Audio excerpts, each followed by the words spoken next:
estimados hermanos y amigos. El tema de hoy es Ezequiel, la señal que evita el castigo. Los capítulos 1 al 27 del profeta Ezequiel son profecías proclamadas antes de la caída de Jerusalén en el año 586 a.C. Desde el capítulo 1 a la primera parte del capítulo 3, el profeta narra cómo en el quinto año del cautiverio de Joaquín recibió una visión y contempló la gloria de Dios. En la segunda parte del capítulo 3 de Ezequiel, volvió a tener otra visión de la gloria de Dios. Desde el capítulo 4 al 7, el profeta anunció a través de símbolos la destrucción de Jerusalén. En el capítulo 8, un año después, el profeta es transportado en espíritu a Jerusalén, donde contempla una visión de su destrucción. Y desde el capítulo 9 al 11 que estudiamos hoy, el profeta describe el castigo y la destrucción de la ciudad de Jerusalén y del templo, incluyendo a todos sus habitantes no arrepentidos, y la liberación de la muerte de todos los verdaderamente justos y piadosos. Esto nos recuerda las palabras del Apocalipsis que dicen: por cuanto has guardado la palabra, yo también te guardaré de la hora de la prueba que ha de venir. Apocalipsis 3:10. Veamos, Dios había decidido castigar a la población rebelde de Judá que persistía en pecar. El profeta Ezequiel describe la situación espiritual y moral de los judíos que quedaron en Judá después de los dos primeros asedios de Nabucodonosor. No habían aprendido nada de los juicios anteriores a Israel y a Judá. Ezequiel 11, 1 al 4 y 15 se dice: el Espíritu me elevó y vi 25 hombres, y me dijo: hijo de hombre, estos son los hombres que maquinan perversidad y dan en esta ciudad mal consejo, los cuales dicen: no será tan pronto, edifiquemos casas. Por tanto, profetiza contra ellos, contra quienes dijeron: alejaos de Jehová. Muchos de los que habían experimentado ya el juicio divino seguían practicando el pecado, aumentando incluso su intensidad. Lo hacían con total impunidad. Ezequiel 8, 1, 3 y 6. Se posó sobre mí la mano de Jehová el Señor, y el Espíritu me llevó en visiones de Dios a Jerusalén. Me dijo entonces: hijo de hombre, ¿no ves lo que estos hacen? Las grandes abominaciones que la casa de Israel hace aquí para alejarme de mi santuario. Pero verás abominaciones mayores. Ezequiel 8, 7, 10, 12 y 14. Y me llevó a la entrada del atrio y miré, y aquí toda forma de reptiles y bestias abominables, y todos los ídolos de la casa de Israel, que estaban pintados en la pared. Porque dicen ellos: no nos ve Jehová. Y me llevó a la puerta de la casa de Jehová, y he aquí mujeres que estaban allí, endechando a Tamuz. El pueblo de Israel había caído en una idolatría inmensa. Cometían las abominaciones de las naciones que Dios había quitado de en medio para dar su tierra a Israel. Y ahora ellos hacían los mismos pecados, incluso peor aún que esas naciones. En el mismo templo, cometían pecados terribles. Por tanto, Dios había decidido castigarles de forma irrevocable. Ezequiel 8, 16 al 18. Y me llevó al atrio, y adoraban al sol, postrándose hacia el oriente. Y me dijo, ¿no has visto? ¿Es cosa liviana para Judá hacer las abominaciones que hacen? Después que han llenado de maldad la tierra, se volvieron a mí para irritarme. Pues yo procederé con furor, no tendré misericordia, y gritarán, y no los oiré.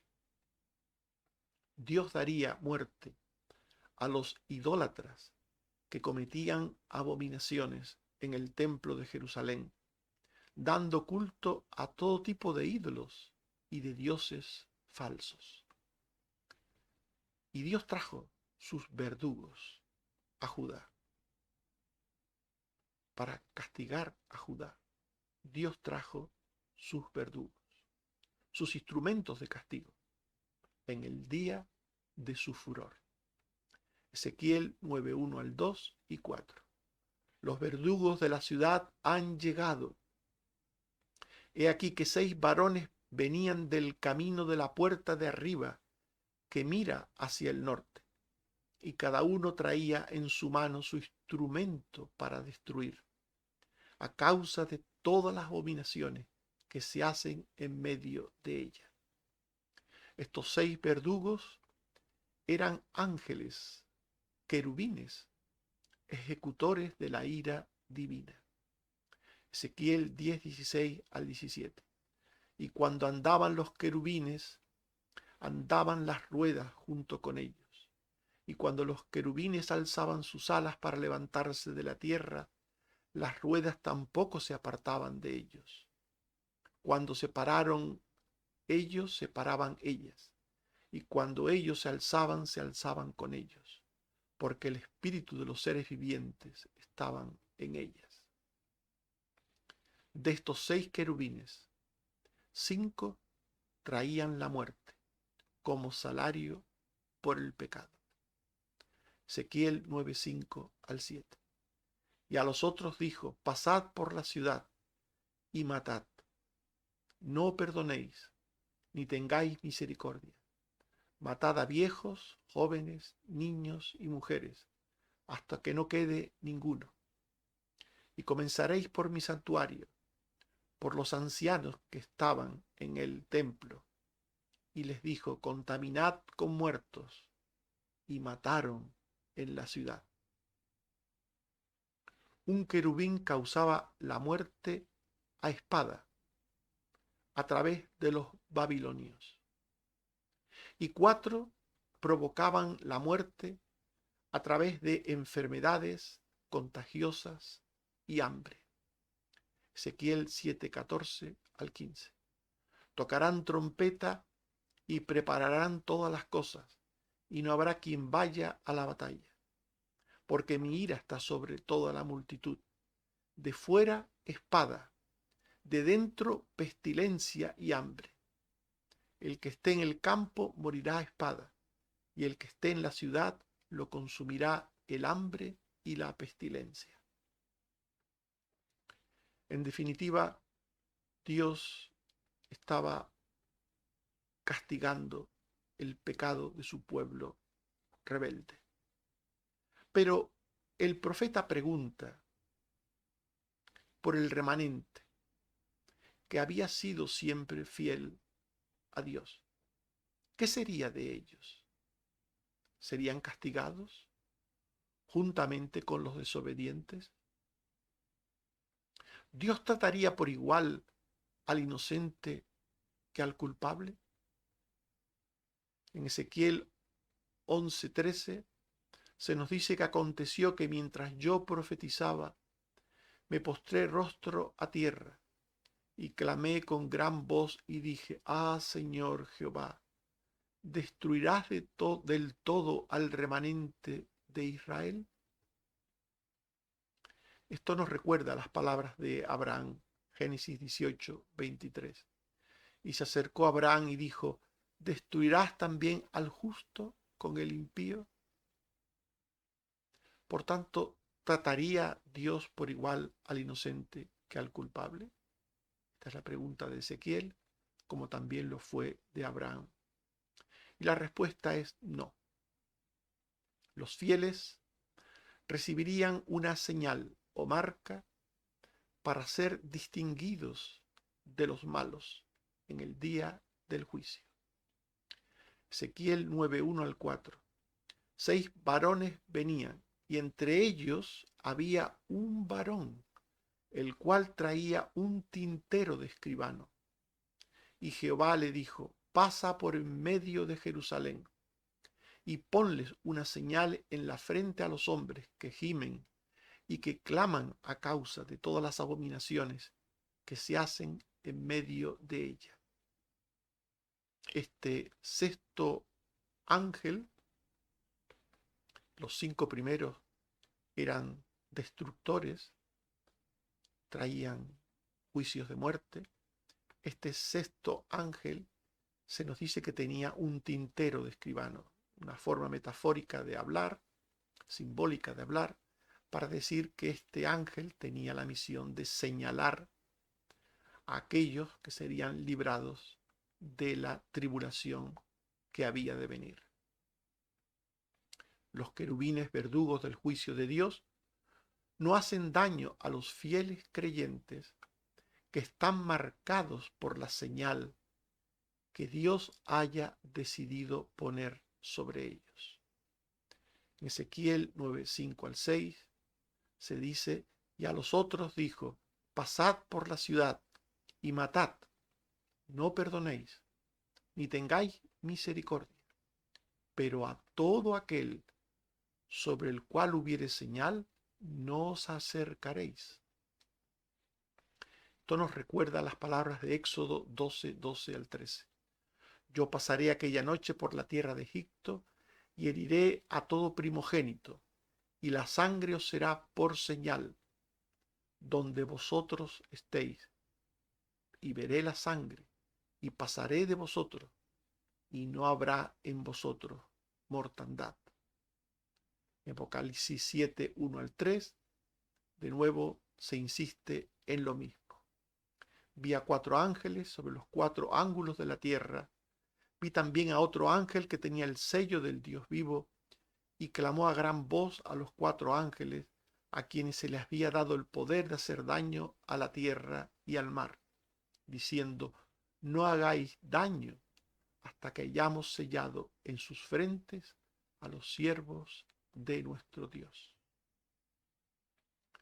En definitiva, los señalados soberanamente por Dios con su señal, estos no sufrirían el castigo, el juicio. Los señalados por Dios no son castigados. En el caso de Judá, en tiempos del profeta Ezequiel, serían esparcidos por las naciones o llevados al cautiverio hasta su posterior regreso a Judá después de 70 años.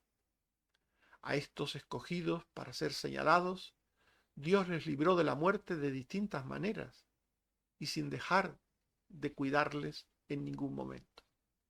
Ezequiel 11:16 se dice: así ha dicho Jehová el Señor, aunque les he arrojado lejos entre las naciones y les he esparcido por las tierras, con todo eso les seré por un pequeño santuario en las tierras a donde lleguen. Dios seguiría con los suyos donde quiera que éstos estuvieran. Los escogidos señalados por Dios regresarían del cautiverio vacunados contra el pecado de la idolatría. Ezequiel 11:17 al 18.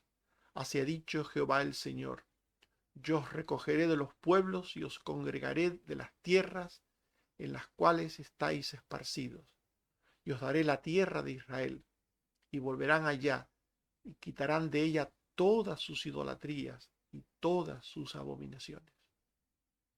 Y sobre todo los escogidos señalados volverían a Judá convertidos de corazón a Dios. Ezequiel 11, 19 al 20. Y les daré un corazón y un espíritu nuevo pondré dentro de ellos, y quitaré el corazón de piedra de en medio de su carne, y les daré un corazón de carne para que anden en mis ordenanzas, y guarden mis decretos y los cumplan, y me sean por pueblo, y yo sea a ellos por Dios. Este fue el caso de Zorobabel, de Esdras y de Nehemías, entre muchos otros que regresaron del cautiverio verdaderamente convertidos, verdaderamente siendo hijos de Dios. Sabemos que no todos regresaron convertidos. Realmente la mayoría regresaron sin haber experimentado la conversión, pero un remanente sí vino convertido. Nehemías 1:5 al 6. Te ruego, Jehová Dios de los cielos, fuerte, grande y temible, que guarda el pacto y la misericordia a los que le aman y guardan sus mandamientos, esté ahora atento tu oído para oír la oración de tu siervo. Confieso los pecados de los hijos de Israel que hemos cometido contra ti. Sí, yo y la casa de mi padre hemos pecado. Este texto lo leímos en el estudio pasado al final y de nuevo lo hemos leído para ver cómo hubo un remanente que volvió, que regresó a la tierra prometida realmente convertido. Estimados hermanos y amigos, hemos hablado de Ezequiel, la señal que evita el castigo. Y hemos visto que Dios había decidido castigar a la población rebelde de Judá que persistía en pecar.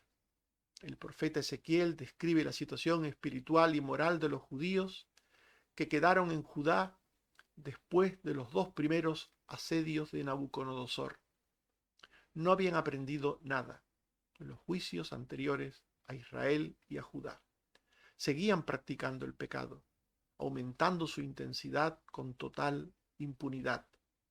Dios daría muerte a los idólatras que cometían abominaciones en el templo de Jerusalén a través de querubines de la muerte. Pero también hemos visto cómo el profeta pregunta por el remanente que había sido siempre fiel a Dios. ¿Qué sería de ellos? ¿Serían castigados juntamente con los desobedientes? No. Los fieles creyentes recibirían una señal de parte de Dios para ser distinguidos de los malos. Los querubines verdugos del juicio de Dios no harían daño a los creyentes fieles, que sólo serían esparcidos por las naciones o llevados al cautiverio. Pasados 70 años de juicio, el remanente regresó a Judá vacunado contra la idolatría y convertido de corazón a Dios. Ese remanente fiel volvió siendo el pueblo que debía ser.